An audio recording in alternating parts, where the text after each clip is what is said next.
Mais d'abord le journal de 8h sur Europe 1, Fanny Marceau. Bonjour Fanny. Bonjour Dimitri, bonjour à tous. 12e jour de guerre au Moyen-Orient. Une fois encore, le soleil s'est levé sur une terre fumante après une nouvelle nuit de bombardements. L'Iran affirme avoir tiré sa plus grosse salve de missiles et de drones depuis le début de la guerre. 3 heures à pilonner les positions américaines au Koweït, au Kurdistan irakien, ciblé également le Qatar, les Émirats arabes unis, les champs pétroliers saoudiens, mais aussi plusieurs régions d'Israël. Oui, l'État hébreu qui, pour sa part, a mené des frappes sur le centre et la banlieue de Beyrouth. Tsahal veut anéantir le Hezbollah, allié de l'Iran. La milice chiite a intensifié ses tirs sur le nord d'Israël ces derniers jours. Reportage près de la frontière libanaise, dans ces kibboutz en première ligne, de l'envoyé spécial d'Europe 1, Wilfried de Villers. Le hurlement des sirènes d'alerte, puis la course aux abris. À l'entrée du kibboutz Touval, c'est un simple bloc de béton. 6 personnes s'y engouffrent précipitamment. Faye arrive la dernière. Ça fait 45 ans que je vis ici. On ne s'habitue jamais vraiment aux sirènes. Et il y a des enfants qui vivent ici. Moi, je veux la paix. Encore faut-il avoir quelqu'un avec qui la faire. Pour l'instant, la guerre est aux portes de Touval. Les débris fumants de la roquette se sont écrasés dans un champ en contrebas. Ce danger, c'est devenu le quotidien de Moti, lui qui tous les jours s'occupe des plantations du kibboutz voisin. Dans les champs, on n'a pas d'abri, nulle part où se protéger. Quand on entend une alerte, on se couche sur le sol. La dernière fois, 3 de mes gars ont été blessés. Mais il faut bien qu'on bosse. Sans quoi, on va perdre nos récoltes de bananes et d'avocats. L'agriculteur hausse les épaules d'un air de défi et il esquisse un sourire timide mais optimiste. On a eu la première guerre du Liban, puis une seconde, et encore une autre. Cette fois, c'est différent, parce que le Liban, lui aussi, réclame la fin du Hezbollah. Le gouvernement libanais a même commencé à parler d'un accord de paix. L'espoir ténu d'un tournant dans ce conflit qui dure depuis bien trop longtemps. En Galilée, Wilfried de Villers, Europe 1. Et côté libanais, plusieurs centaines de morts et plus de 700 000 personnes déplacées. Moins de 200 000 ont pu être hébergées par les autorités, faisant craindre une crise sanitaire. Le chef de la diplomatie française, Jean-Noël Barrot, annonce ce matin que la France va tripler son soutien humanitaire en dépêchant demain 60 tonnes d'aide pour les réfugiés qui fuient notamment le sud du pays. Et l'un des points stratégiques de cette guerre d'Iran qui embrase le Moyen-Orient, c'est le détroit d'Ormuz, où un navire a été touché ce matin. Par un projectile inconnu selon l'agence de sécurité maritime britannique qui affirme qu'un incendie s'est déclaré à bord. Il se trouvait à 11 000 nautiques au nord d'Oman. Quand il a été atteint, l'équipage est en train d'évacuer. Ce détroit d'Ormuz, passage crucial pour le commerce international, les gardiens de la Révolution affirment en avoir le contrôle. Mais ce n'est pas tout à fait le cas selon l'ambassadeur d'Israël en France, Joshua Zarka.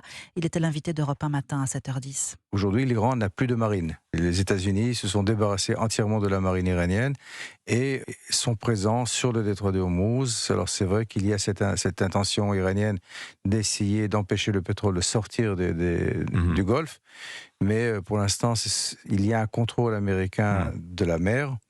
Et je pense que, si je ne me trompe, pendant cette nuit, ils ont attaqué quelques petits navires qui essaient justement de miner le détroit. Et pour l'instant, les Iraniens ne réussissent pas dans leur plan de bloquer tout. Joshua Zarka, invité d'Europe 1 matin, interview à retrouver sur le site et l'appli Europe 1. Le détroit d'Ormuz et la situation générale de cette guerre au Moyen-Orient est au menu d'une réunion à huis clos à Matignon. Sébastien Lecornu reçoit à 15h les chefs de parti, chefs de groupe parlementaires et les présidents du Sénat et de l'Assemblée nationale. Emmanuel Macron, de son côté, va présider une réunion du G7 en visioconférence. Et lors de ces réunions, il sera évidemment question du pétrole, alors que les prix à la pompe flambent ces derniers jours. Hier, le gazole a frôlé les 3 € dans certaines stations-service. Ce matin, les cours du pétrole se calment autour de 87 € le baril de Brent. Mais alors, la question se pose, êtes-vous prêt à passer à l'électrique avec un pétrole qui flambe? C'est la question du jour sur le site et l'appli Europe 1. Pour l'heure, vous êtes 87% à répondre non. L'énergie, question centrale en cette période troublée, car elle dit beaucoup de notre manque de souveraineté énergétique. Hasard de calendrier, le sommet international sur l'énergie nucléaire civile avait lieu à Paris hier et la présidente de la Commission européenne, Ursula von der Leyen, a reconnu que tourner le dos à cette énergie décarbonée et bon marché en Europe était une erreur. Écoutez. En 1990, un tiers de l'électricité en Europe provenait du nucléaire. Aujourd'hui, cela ne représente qu'environ 15%. Cette réduction de la part du nucléaire était un choix. Et avec le recul, c'était une erreur stratégique pour l'Europe de tourner le dos à une source d'énergie fiable, abordable et à faible émission. Cela doit changer. Car le nucléaire et les énergies renouvelables ont un rôle important à jouer. Ce n'est pas l'un ou l'autre, c'est en combinaison qu'ils sont les plus puissants. Parce que ce dont nous avons besoin, c'est du meilleur mix énergétique global, propre, abordable, résilient, européen. Ursula von der Leyen hier à Paris. Vous écoutez Europe 1 matin, il est 8h06. Alors, l'autre grand titre ce matin, ce sont les élections municipales. Plus que 4 jours avant le premier tour, dimanche. Toute la semaine, dans le journal de 8h, Europe 1 vous emmène dans une grande ville de France pour un focus sur l'enjeu du scrutin. Aujourd'hui, direction Marseille avec le correspondant d'Europe 1, Stéphane Burgat. Bonjour. Bonjour Fanny, bonjour à tous. Alors il y a 2 noms qui font la course en tête à Marseille, le maire sortant Benoît Payan et le candidat RN Franck Alizio, au coude à coude dans les sondages. C'est la première fois que le Rassemblement national a de telles chances de s'emparer de la mairie phocéenne, Stéphane.